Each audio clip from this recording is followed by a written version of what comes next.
a younger male got in front of the complainant and then hit his brakes. Caller had swerved to not hit him. Now did the same thing to a semi. Caller's willing to make a statement but could not get to. An unexpected twist occurred during a routine patrol in Fondulac County, Wisconsin in August of 2023 when an officer saw a vehicle with an expired plate. Christopher, who was 22 years old and driving that car, had delayed renewing it by almost 2 years. Furthermore, Christopher's license plate had been revoked due to a previous OWI, operating while intoxicated violation. A perfect blend of these conditions set the stage for a chase that will be remembered by local inhabitants together with the police. Scott Street, engine 20 here shortly. And what reason for that? Driver is revoked. Registration's expired. We're still southbound on Rolling Meadows going past Walmart. It was a typical Friday with heavy traffic in El Dorado, Wisconsin. The deputy decided to follow Christopher without activating his emergency lights or siren since he expected him to leave the interstate soon.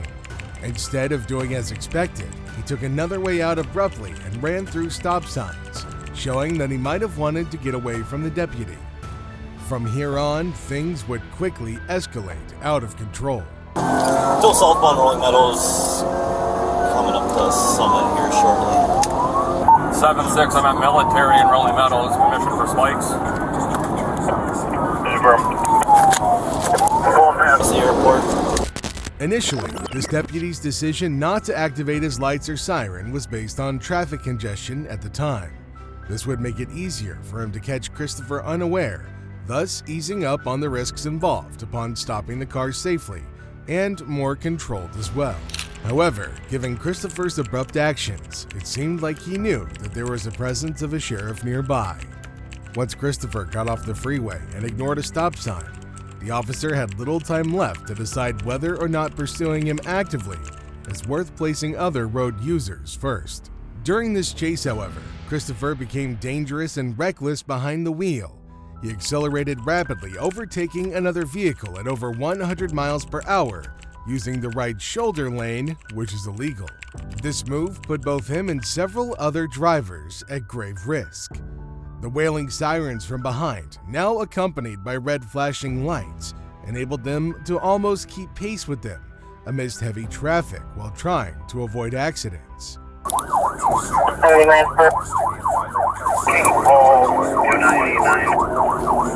going to be a Dodge Avenger. Coming past Summit right now. His erratic manner of driving continued as he dodged vehicles moving between lanes without observing traffic signals. Eventually, he sideswept another vehicle, but nobody was injured. As Christopher moved out of the freeway and ignored a stop sign, the deputy had to make a quick decision to pursue him actively, since he wanted to prioritize the safety of other drivers on the road. Throughout this pursuit, local law enforcement units kept updating and supporting the deputy.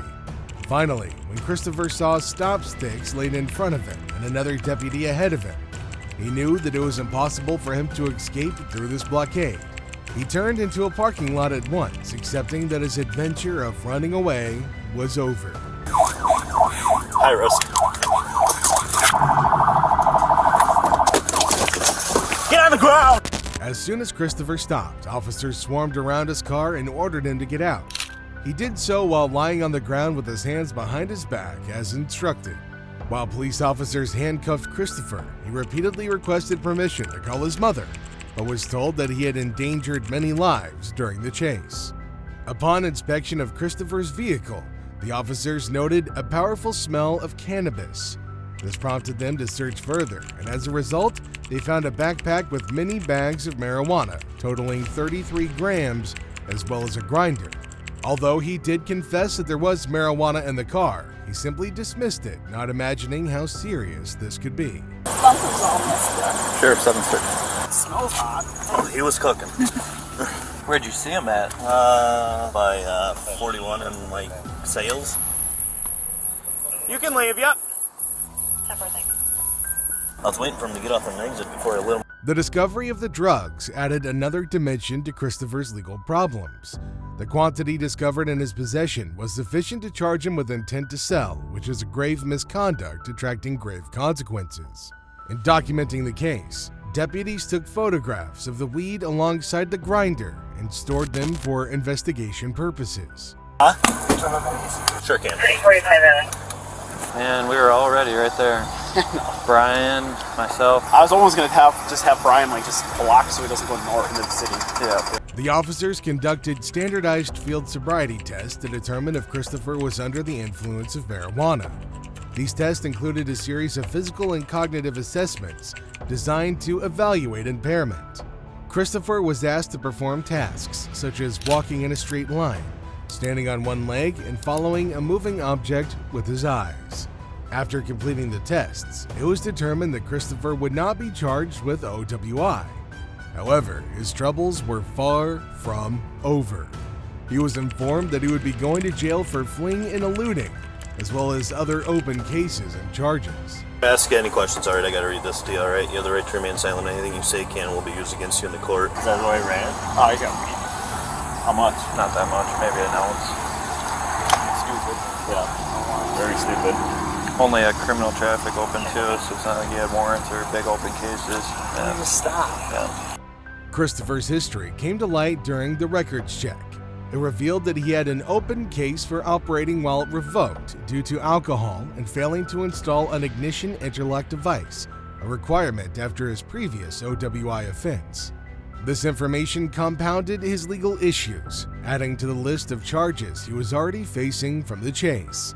The deputies informed Christopher of his rights and the charges against him, explaining the legal process he would be facing. Now, if you're liking the video so far, make sure to subscribe to the channel. Thank you.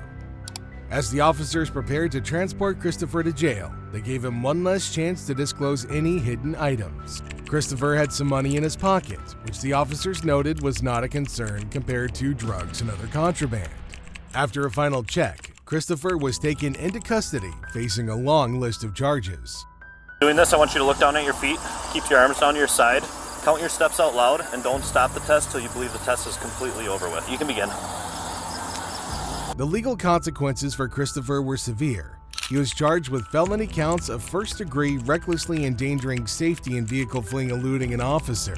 Additionally, he faced misdemeanor counts of possession of THC, operating while revoked, and bail jumping. These charges all carried significant penalties, reflecting the seriousness of his actions during the chase. The financial implications were also substantial. Christopher racked up $600 worth of traffic citations, adding to his already hefty legal burden. His cash bond was initially set at $25,000, reflecting the severity of his offenses and the potential danger that he posed. However, this amount was later reduced to $10,000, providing some relief, but still presenting a significant hurdle for Christopher and his family. So what are your thoughts on all of this? Let me know in the comments section down below. Don't forget to like and subscribe, and I'll see you in the next video.